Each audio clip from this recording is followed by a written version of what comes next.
The next race, which is going to be the Princess Elizabeth Challenge Cup.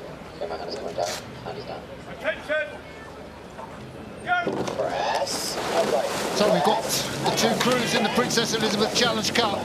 Thanks to Matt Britton for that fantastic spell of commentary. St Edward's School, coached by my old mate Johnny Sinkfield, on the left-hand side of the picture with blue blades. Eton College, well, they've been racing here for so many years, since before the 1900s, and they are on the right-hand side of the picture. Kath. So Teddies are absolutely, they've blasted out, and they are hopeful this year, aren't they? They won the Nat Schools. They've got a sense that could this be the year? We get a great shot of them up close there. Really, really aggressive and yet relaxed at the same time. Very powerful out the blocks. They absolutely had the edge coming out of the island, and they've continued that down the track. Well, we're now back live, and St Edward's, who won the National Schools, are ahead of Eton.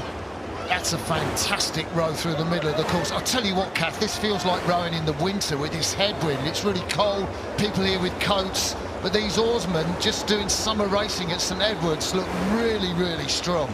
And if you're doing our sport, then I guess we're pretty used to these blustery days, aren't we? But they are making it look easy and really supreme. I mean, not many crews sit halfway down the course with, you know, several lakes of clear water over a crew with Eton blades.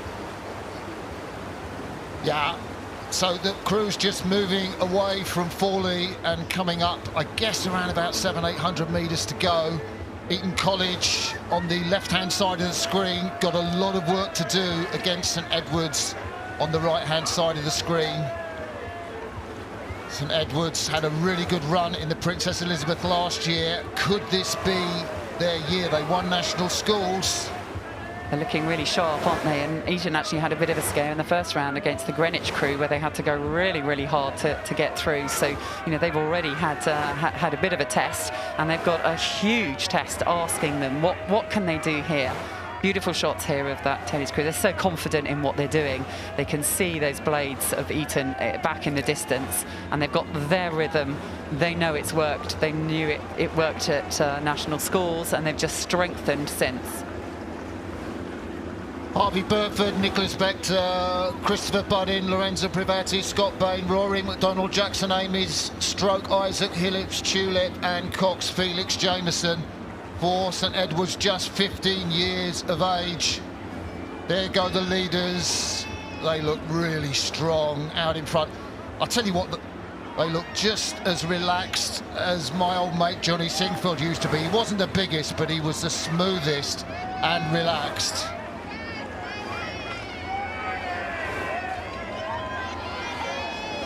So we're looking at Eton College in the heat of the Princess Elizabeth Challenge Cup. Eton College are being headed by their opponents from St Edward's School, and they are on the right of the picture as we look. We've got about 600-700 metres of this race to go. It's a tough race. It's into a really strong headwind. I'm with Kath Bishop, Olympic silver medalist and world champion oarswoman. Kath, it's a tough job out there.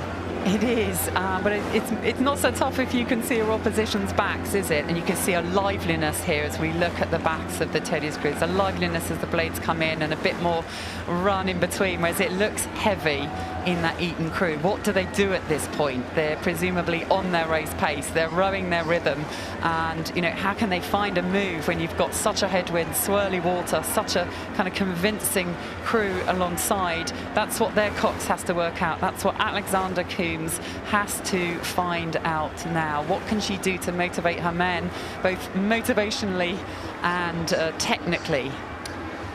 Well, Alexander Coombs' father also coxed the Eton First Eight in 1985 and 1986 at Henley. And they didn't manage to win that year, either of those 2 years, but definite tradition in the family. But St Edward's will go on to race in the semi-final. They look really, really confident. The winner will race KCS Wimbledon or Radley coming down later today. But St Edward's School crossed the finish line. They look really supremely confident. Eton come across now. St Edward's coach Johnny Sinkfield, he's too nervous to go in the launch. He never really wants to watch the race, so he goes and sits in the back of the boat tents. And he'll just be emerging now, I think, having listened to the regatta commentary.